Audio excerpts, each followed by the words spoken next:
Aku masih ingat jelas malam itu.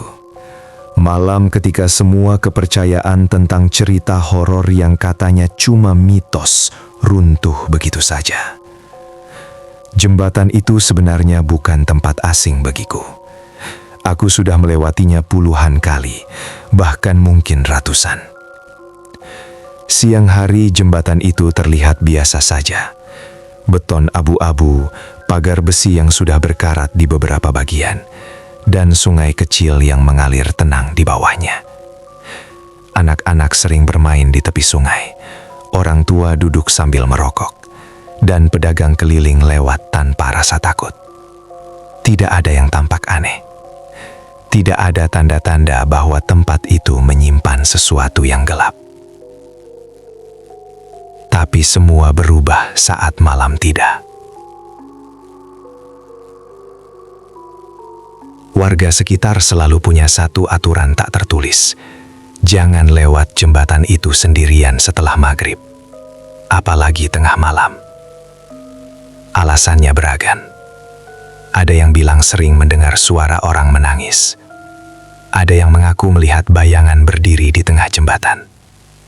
Ada juga yang bersumpah melihat seseorang berjalan pelan, lalu menghilang begitu saja sebelum sampai ujung. Aku selalu mendengarnya sambil lalu, setengah percaya, setengah menertawakan. Bagiku, itu cuma cerita lama yang diwariskan turun-temurun untuk menakut-nakuti anak muda. Malam itu, aku pulang lebih larut dari biasanya. Jam kerja molor, hujan turun deras, dan jalan alternatif yang biasa kupakai sedang ditutup. Mau tidak mau, aku harus melewati jembatan itu. Saat melirik jam di ponsel, angka 22.17 menyala redup di layar. Jalanan sepi, lampu-lampu rumah sudah banyak yang mati. Hanya suara mesin motor dan rintik hujan sisa yang menemani perjalanan. Semakin dekat ke jembatan, perasaanku mulai tidak enak. Bukan takut yang langsung terasa, tapi semacam gelisah tanpa alasan jelas. Udara mendadak terasa lebih dingin. Angin yang berhembus bukan angin biasa, tapi angin yang seperti menusuk kulit. Aku merapatkan jaket dan menarik napas panjang, mencoba menenangkan diri. Begitu roda motor menyentuh bagian awal jembatan, lampu jalan di ujung sana tiba-tiba mati. Satu-satunya cahaya sekarang hanya berasal dari lampu motorku. Bayanganku sendiri memanjang di aspal basah, bergerak tak beraturan setiap kali aku sedikit menggeser setang. Sungai di bawah jembatan terdengar jelas. Suara air mengalir pelan, bercampur bunyi serangga malam. Lalu, tanpa peringatan apapun, mesin motor mendadak mati. Aku refleks menekan rem. Motor berhenti tepat di tengah jembatan. Aku coba menyalakan mesin lagi. Sekali, dua kali, berkali-kali. Tidak ada respons. Padahal tadi tidak ada tanda-tanda motor bermasalah. Lampu motor masih menyala, tapi mesinnya seperti benar-benar mati. Di saat itulah aku sadar.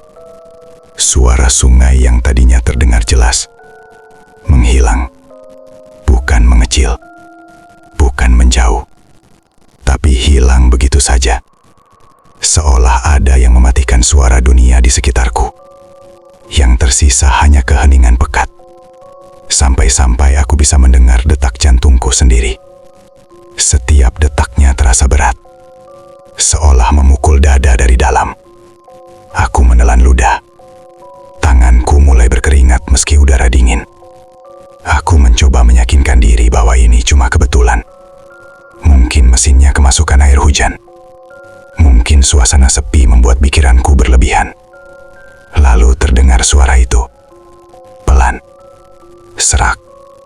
Seperti seseorang menahan tangis terlalu lama. Awalnya samar, hampir tidak terdengar. Aku mengira itu hanya angin atau suara ranting pohon yang bergesekan. Tapi suara itu kembali terdengar. Kali ini lebih jelas, seperti orang menangis terseduh-seduh. Suaranya patah-patah, berasal dari arah depan jembatan. Aku mematung. Seluruh tubuhku menegang. Aku tidak berani bergerak, bahkan tidak berani bernapas terlalu keras. Suara tangisan itu terus terdengar, seolah semakin dekat, meski tidak ada langkah kaki yang terdengar. Perlahan, aku memberanikan diri menoleh ke kaca spion. Awalnya kosong, hanya pantulan gelap malam dan cahaya lampu motorku sendiri. Aku hampir menghela napas lega, sampai bayangan itu muncul. Di pantulan kaca spion, tampak sosok hitam berdiri beberapa meter di belakangku. Tingginya tidak wajar. Rambutnya panjang menjuntai menutupi hampir seluruh wajahnya. Tubuhnya kurus, pakaiannya seperti gaun lusuh yang basah dan kotor. Dia tidak bergerak, hanya berdiri diam. Tapi entah kenapa, rasanya seperti sedang menatapku. Tanganku gemetar hebat. Aku menoleh langsung ke belakang. Sosok itu benar-benar ada. Dia berdiri tepat di tengah jembatan, di bawah lampu jalan yang mati. Cahaya lampu motorku hanya menerangi sebagian tubuhnya.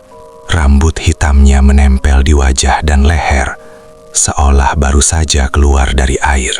Tangannya menjuntai ke bawah, dan dari ujung jari-jarinya, sesuatu menetes perlahan ke aspal. Aku tidak tahu itu air atau darah, dan aku tidak mau tahu. Aku ingin berteriak, tapi suaraku tidak keluar. Kakiku terasa lemas, seolah tidak lagi terhubung dengan tubuhku. Sosok itu mulai bergerak, bukan berjalan, tapi seperti melayang pelan, mendekat sedikit demi sedikit. Lalu dia mengangkat kepalanya. Wajahnya pucat, terlalu pucat untuk manusia. Matanya hitam pekat tanpa putih mata. Bibirnya tipis, tapi senyum itu tidak manusiawi. Terlalu lebar, seolah wajahnya dipaksa membuka lebih dari seharusnya. "Mas," suaranya terdengar jelas sekarang, serak dan dingin. "Berhenti dulu." Aku tidak tahu dari mana tenaga itu datang. Refleks, aku menjatuhkan motor begitu saja dan berlari. Aku tidak peduli motor itu rusak atau hilang. Yang ada di pikiranku hanya satu: menjauh sejauh mungkin dari jembatan itu.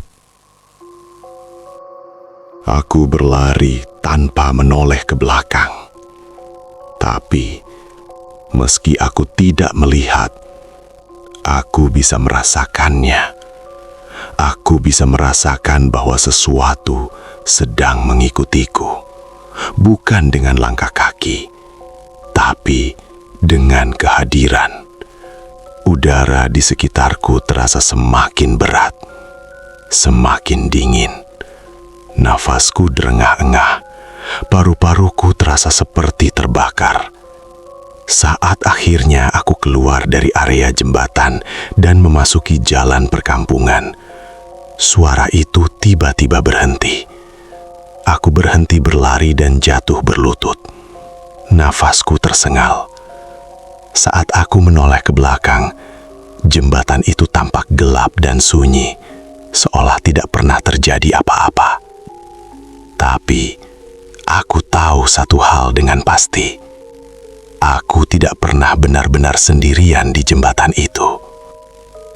Dan sejak malam itu, setiap kali aku teringat kembali wajah pucat dan senyum lebarnya, Satu pertanyaan terus menghantui pikiranku.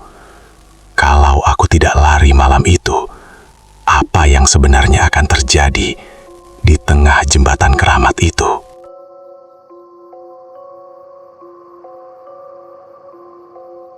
Aku pikir semuanya berakhir begitu aku berhasil meninggalkan jembatan itu.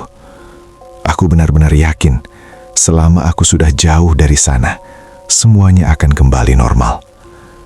Malam itu aku pulang dengan kondisi berantakan. Baju basah oleh keringat dan hujan, tangan gemetar, pikiran kosong. Aku bahkan tidak berani kembali mengambil motor. Aku memilih jalan memutar yang lebih jauh, meski harus berjalan kaki hampir 1 jam. Yang penting, aku tidak ingin melihat jembatan itu lagi. Sesampainya di rumah, suasana terasa aneh. Rumah kontrakan kecil itu biasanya terasa hangat, meski sederhana. Tapi malam itu, udara di dalamnya dingin, seperti tidak pernah disentuh matahari. Lampu teras menyala redup, berkelip pelan, seolah hampir mati. Aku membuka pintu dengan tangan gemetar, dan langsung menguncinya rapat dari dalam. Aku duduk di lantai, menyandarkan punggung ke pintu, mencoba menenangkan napas. Jantungku masih berdegup terlalu cepat. Aku menertawakan diriku sendiri dengan suara pelan, mencoba meyakinkan diri bahwa semua yang terjadi hanyalah efek capek dan pikiran yang terlalu lelah. Cuma halu, gumamku berulang kali, meski aku sendiri tidak sepenuhnya percaya. Setelah beberapa saat, aku berdiri dan masuk ke kamar. Aku ingin tidur, berharap ketika bangun nanti, semuanya terasa normal lagi. Aku merebahkan diri, memejamkan mata, dan menarik selimut hingga ke dada. Tapi baru beberapa menit, aku merasa ada sesuatu yang salah. Aku mendengar suara air menetes. Awalnya pelan. Tok, tok, tok. Seperti keran yang tidak tertutup rapat. Aku membuka mata dan menatap langit-langit kamar. Suara itu berasal dari arah kamar mandi. Aku menghela napas kesal. Mungkin aku lupa menutup keran. Aku bangkit dan melangkah ke kamar mandi. Begitu pintu kamar mandi dibuka, aku langsung membeku. Keran tertutup rapat, tapi lantai kamar mandi basah. Seolah ada seseorang yang baru saja mandi. Bau tanah basah bercampur bau anyir tercium jelas. Bukan bau sabun, bukan bau air bersih. Bau itu menusuk hidung dan membuat perutku mual. Aku melangkah mundur perlahan. Saat itulah mataku tertuju pada lantai di luar kamar mandi. Ada jejak kaki. Telapak kaki berlumpur, basah, jelas membekas di lantai keramik. Jejak itu tidak menuju keluar rumah. Jejak itu justru mengarah ke kamarku. Langkah demi langkah, pelan, seolah pemiliknya berjalan santai tanpa terburu-buru. Tenggorokanku terasa kering. Aku menelan ludah, tapi tidak ada air liur yang tersisa. Dengan langkah gemetar, aku mengikuti jejak itu dengan pandangan. Sampai ke samping tempat tidurku. Di sana, jejak itu berhenti.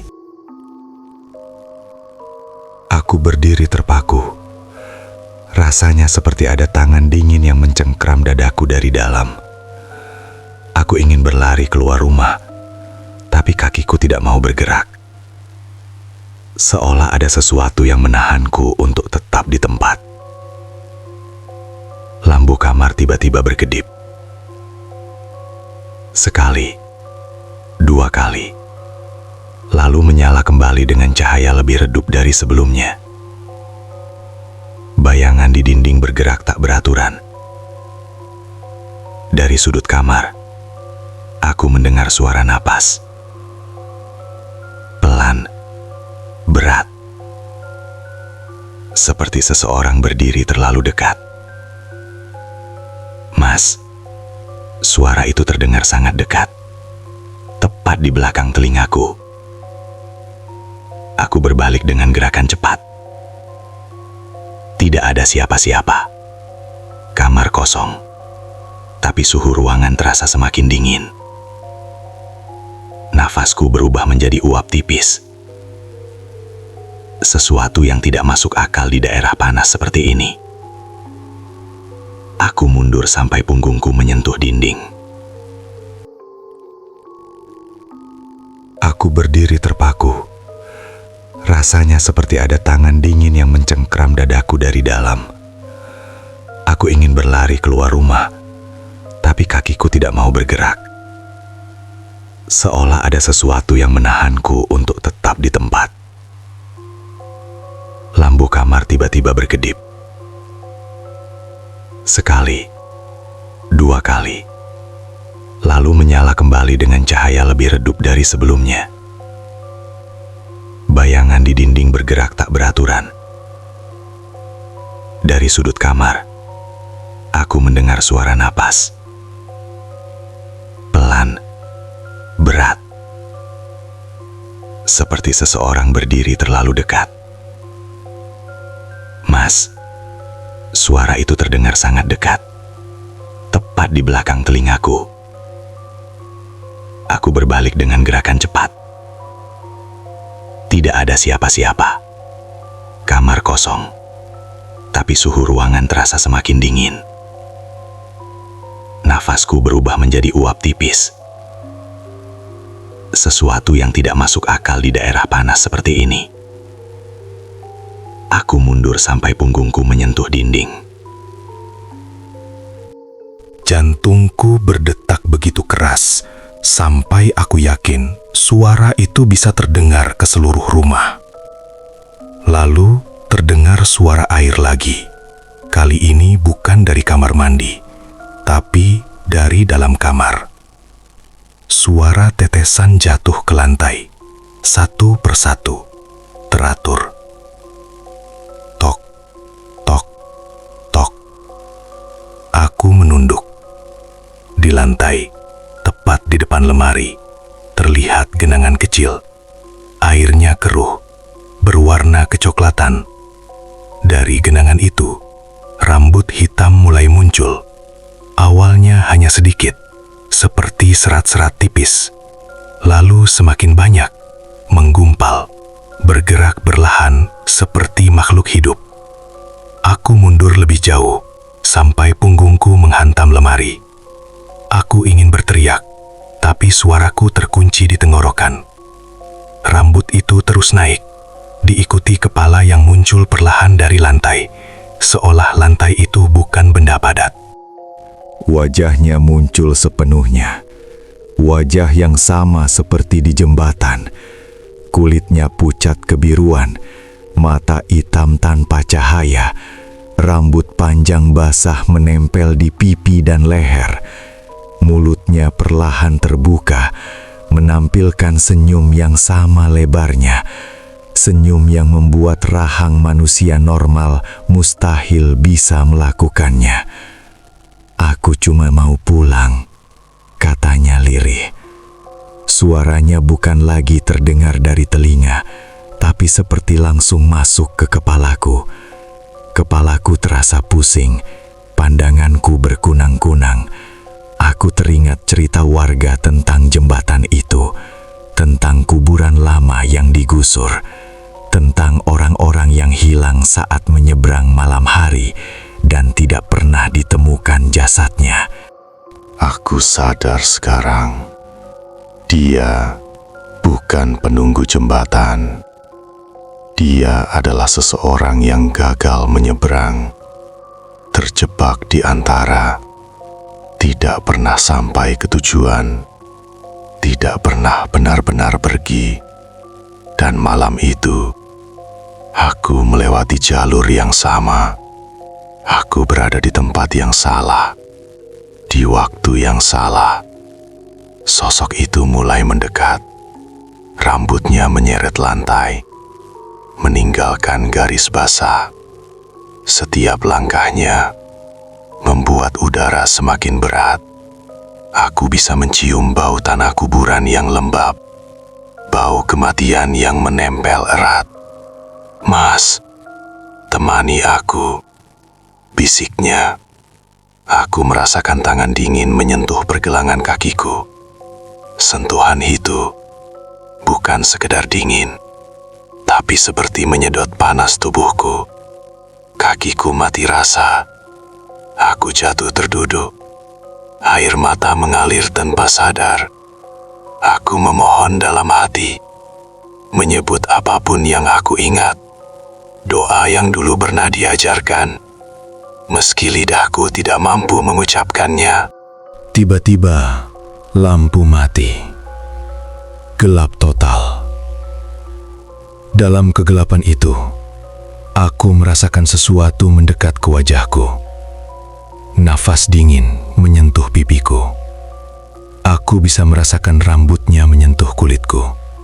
Lengket dan basah. Suaranya terdengar sangat dekat, tepat di depan hidungku.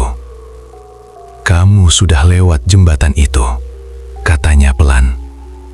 Sekarang giliran aku. Aku menjerit sekuat tenaga. Entah bagaimana, lampu kembali menyala. Sosok itu menghilang. Rambut, genangan air, bau anyir, semuanya lenyap, seolah tidak pernah ada. Aku terduduk di lantai kamar, sendirian, dengan tubuh gemetar hebat. Terima kasih telah menonton. Jangan lupa subscribe, like, share, komen, dan ikuti kisah-kisah horor lainnya.